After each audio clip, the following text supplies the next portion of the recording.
김영숙 씨는 3년째 라인댄스 동호회 활동을 하고 있습니다.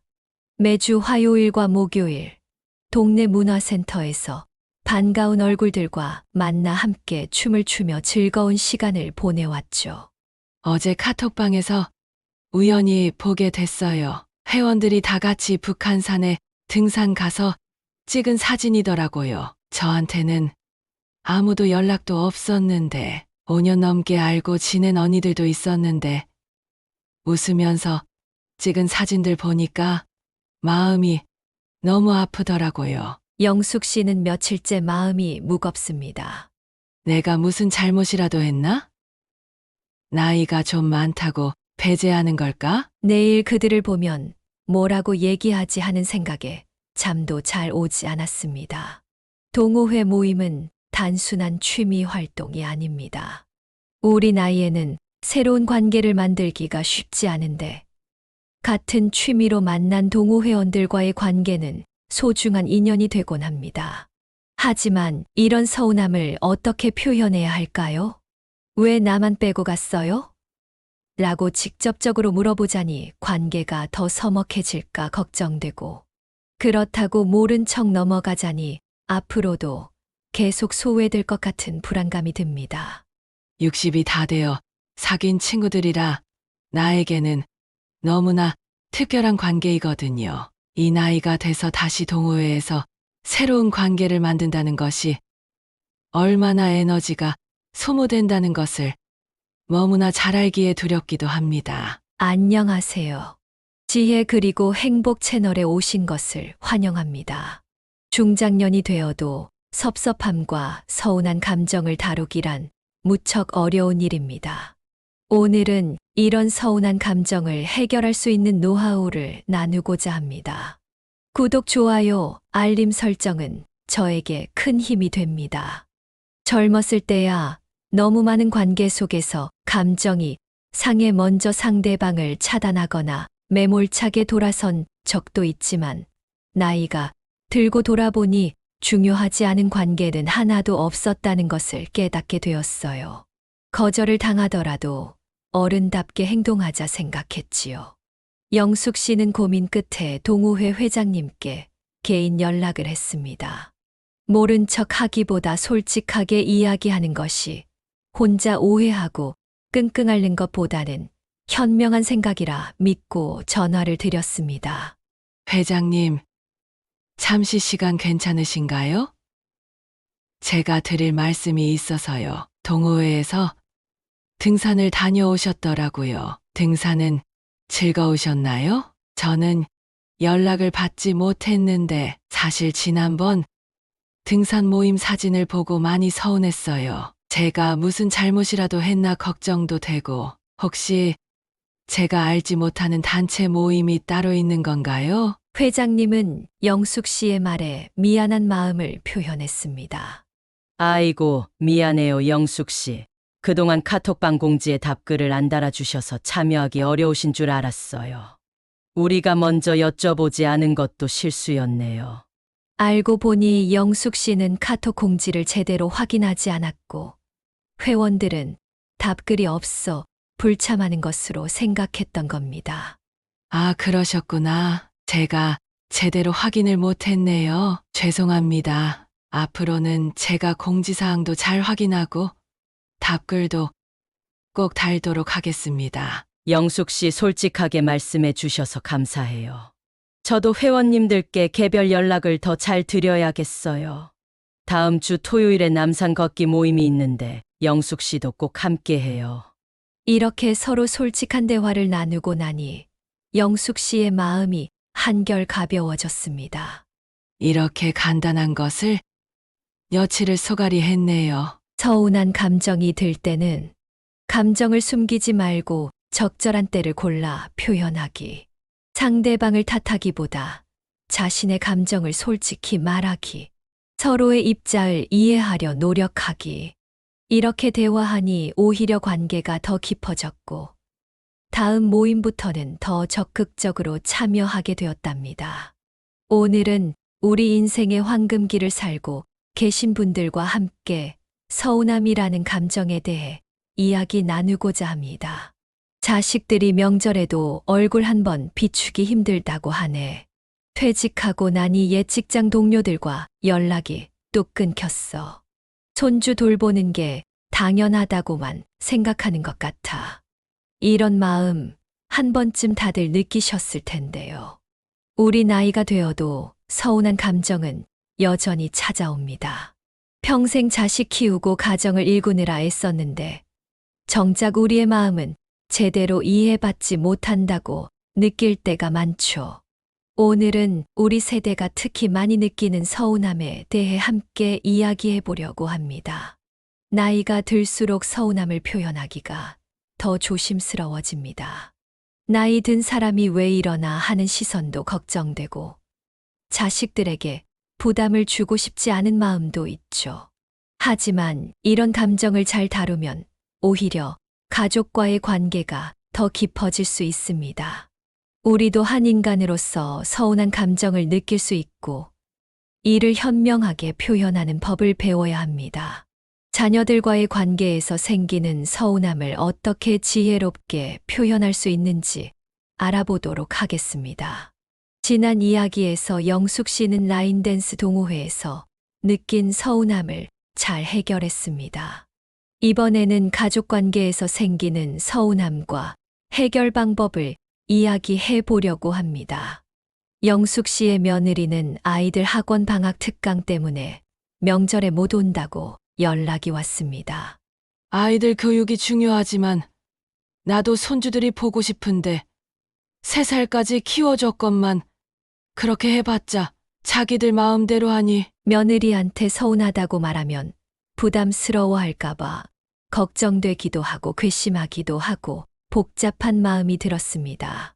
그래도 내가 어른인데 하며 마음을 붙잡고 며느리에게 서운한 마음을 얘기하기로 했습니다. 영숙 씨는 부드럽게 미소 지으며 이렇게 대화를 시작했습니다. 아가, 나랑 잠깐 이야기 좀 할까? 내가 아이들 얼굴 보는 게 얼마나 큰 기쁨인지 알지? 특강도 중요하지만 다음에는 우리 같이 시간 내서 만나면 좋겠어. 물론 아이들 공부도 중요하지. 명절이라고 무조건 와야 하는 건 아니니까 너무 걱정하지 말고 잘 챙겨. 영숙 씨는 서운한 마음을 오래 품지 않았습니다. 대신 긍정적으로 생각하기로 했습니다. 요즘 부모들은 아이들 교육 때문에 참 바쁘구나. 나 때와는 다르지. 그래도 우리 며느리는 늘 성실하고 가정을 잘 돌보는 좋은 사람이야. 내가 먼저 이해하고 배려해줘야지. 영숙 씨는 직접 할 수 있는 방법을 찾아보기로 했습니다. 명절 당일 영상통화를 걸어 손주들과 며느리, 아들에게 인사를 건넸습니다. 우리 손주들, 할머니 얼굴 좀 보자. 이번에는 못 와서 아쉽지만 다음에 맛있는 거 많이 해줄게. 손주들은 기뻐하며 화면 속에서 손을 흔들었고 며느리도 안도한 듯 환하게 웃었습니다. 어머니, 이렇게 챙겨주셔서 감사해요. 다음에는 꼭 찾아뵐게요. 가족을 사랑하는 건 집에 모이는 것만이 아니야. 이해하고 배려하는 것도 사랑이지. 그라며 그렇게 영숙 할머니는 섭섭한 마음을 지혜롭게 넘기며 또 한 번 따뜻한 명절을 보냈습니다. 며느리는 시어머니의 진심 어린 말씀에 마음을 열었고 아이들과 영상통화라도 자주 하기로 약속했습니다.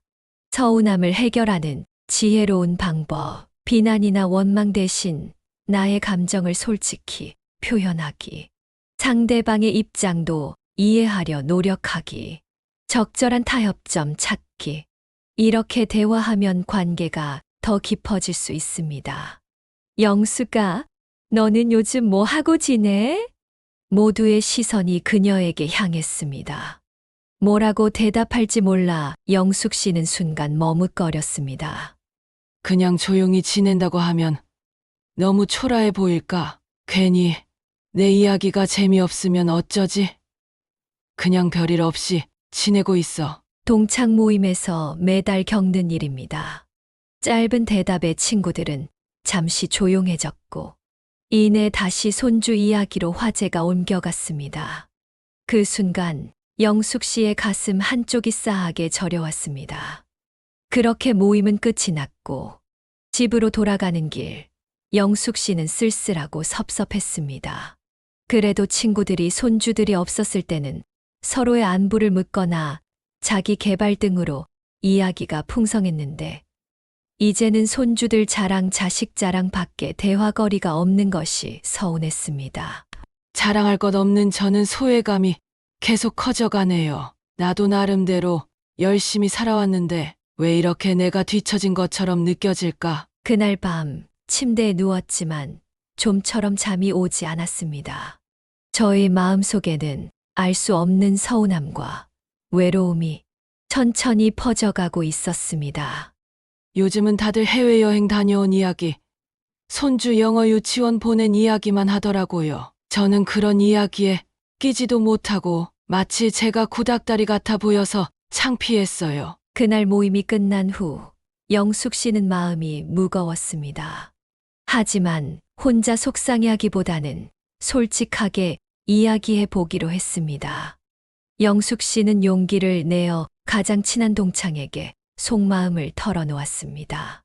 실은 말이야, 우리가 모이면 부자 자랑만 하는 것 같아서 나는 좀 외롭더라. 우리 옛날처럼 서로 삶의 이야기도 나누고 그랬으면 좋겠어. 경자 씨는 잠시 놀란 듯 했지만 이내 고개를 끄덕이며 말했다.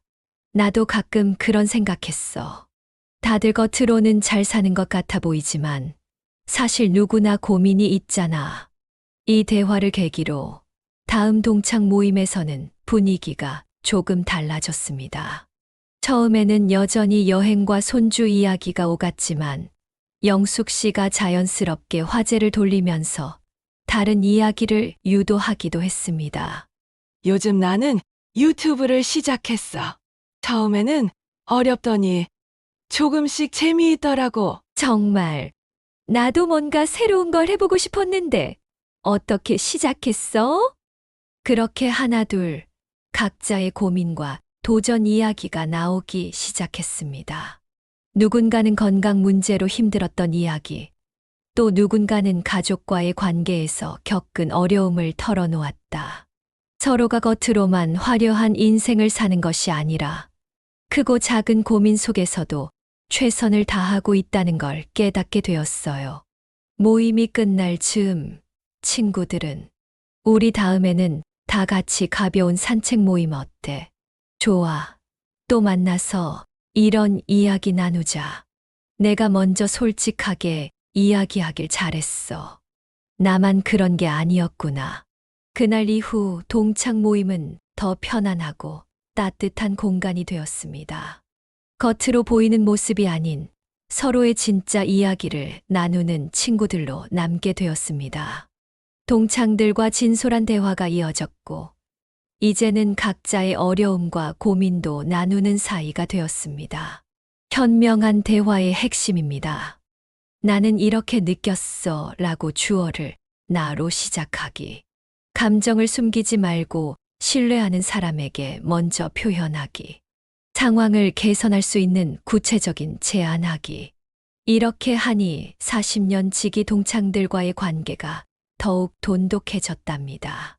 아침 햇살이 부엌 창문을 비추고 영숙 씨는 조용히 미역국을 끓이고 있었습니다. 남편이 은퇴한 후 하루 종일 같은 공간에서 지내는 시간이 많아졌습니다. 오랜 세월 함께해 온 사람이지만 요즘 들어 남편의 말투가 더 차갑게 느껴졌습니다. 아침 식사 시간. 여보, 이거 봐보세요. 우리 막내가 보낸 손주 사진이에요. 남편은 신문을 넘기던 손을 멈추지 않은 채 퉁명스럽게 대답했습니다. 밥 먹는데 귀찮게 밥이나 먹어. 순간 영숙 씨의 손끝이 살짝 떨렸습니다. 손주 사진을 보여주며 함께 웃고 싶었을 뿐인데 그저 짜증스럽다는 듯한 반응이 돌아오니 마음이 조용히 내려앉았습니다. 왜 이렇게까지 저를 귀찮아할까요? 저는 그냥 같이 보고 싶었을 뿐인데.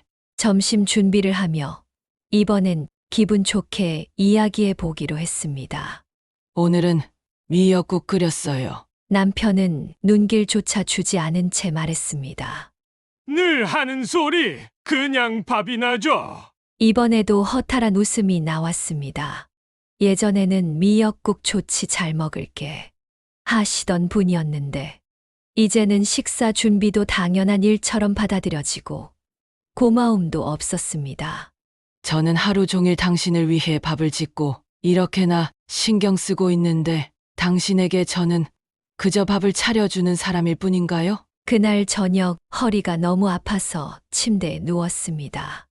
요새 허리가 너무 아파서요. 남편은 TV를 보며 무심하게 말했습니다. 나이 들면 다 그래. 뭘 그렇게 징징대?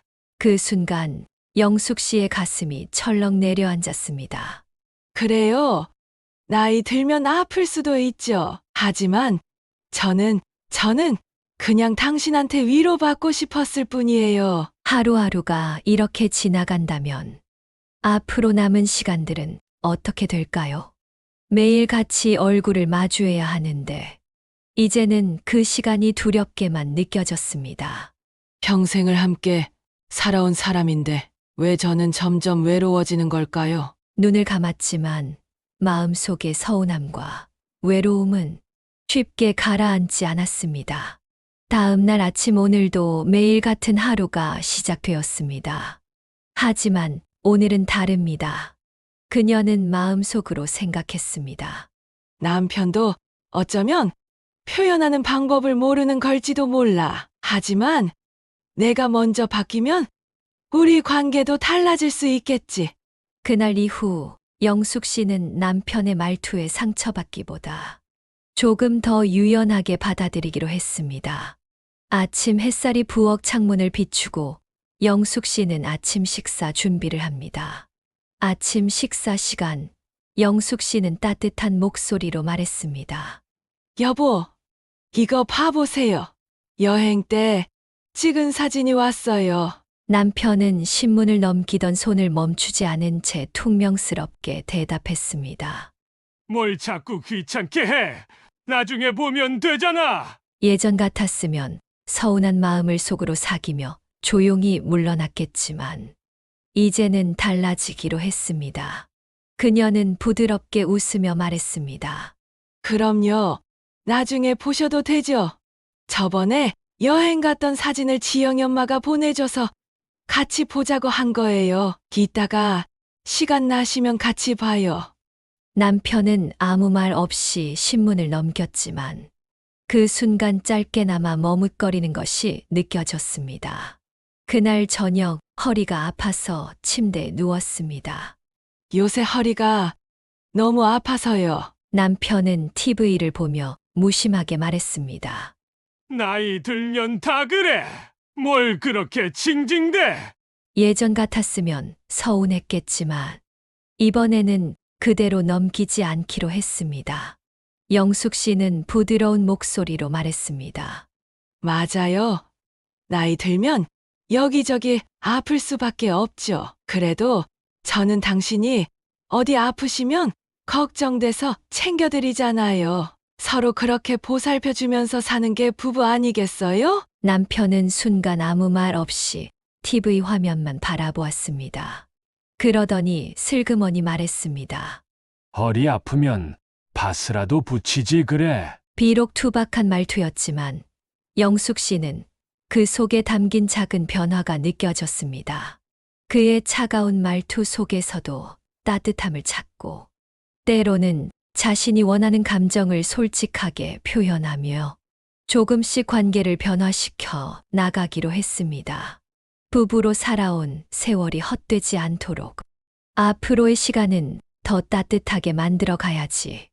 그렇게 영숙 씨는 상처받지 않으면서도 지혜롭게 남편과 함께하는 삶을 이어나가기 시작했습니다. 말투 개선을 위한 부부의 약속. 하루에 한 번은 서로 칭찬하기. 고마워. 미안해 자주 표현하기. 거칠게 말하기 전에 3초 생각하기. 상대방 이야기에 그래서, 그래 알았어 하며 귀 기울이기. 35년을 함께 살았지만 이제는 서로의 말투에 더 신경 쓰는 새로운 시작을 했답니다. 오늘 우리가 나눈 이야기들, 여러분의 마음에도 와닿으셨나요? 내용을 정리해 보겠습니다. 서운한 감정을 그냥 참지 마세요. 많은 분들이 서운한 감정을 속으로만 사귀곤 합니다. 하지만 감정을 억누르기만 하면 마음의 거리가 점점 더 멀어질 수 있습니다. 적절한 방법으로 솔직하게 표현하는 것이 중요합니다. 내가 먼저 변하면 관계도 변할 수 있습니다. 사람은 쉽게 바뀌지 않습니다. 특히 오랜 시간을 함께한 가족이나 배우자의 말투와 태도를 바꾸기란 쉽지 않죠. 하지만 내가 먼저 긍정적인 변화를 보이면 상대도 조금씩 달라질 수 있습니다. 상대가 무뚝뚝하게 말할 때 감정적으로 대응하기보다 여보, 저는 당신과 좋은 대화를 나누고 싶어요. 이렇게 따뜻하게 말하면 분위기가 달라질 수도 있습니다. 나만의 행복을 찾아보세요. 누군가에게 기대하지 않고 나만의 즐거움을 찾는 것도 좋은 방법입니다. 책을 읽거나 새로운 취미를 시작하거나 소소한 일상 속에서 만족감을 찾다 보면 서운한 감정이 조금씩 줄어들 수 있습니다. 서운함은 나이가 들수록 더 깊어질 수 있습니다. 하지만 이런 감정을 현명하게 다루는 법을 배우면 오히려 관계가 더 깊어지는 기회가 될 수 있답니다. 여러분의 경험도 댓글로 공유해 주세요. 이런 이야기들이 다른 분들에게도 큰 도움이 될 거예요. 구독과 좋아요, 알림 설정하시면 매주 올라오는 우리 나이대의 진솔한 이야기를 만나보실 수 있습니다. 한 주간도 평안하시고 새로운 영상으로 찾아뵙겠습니다. 감사합니다.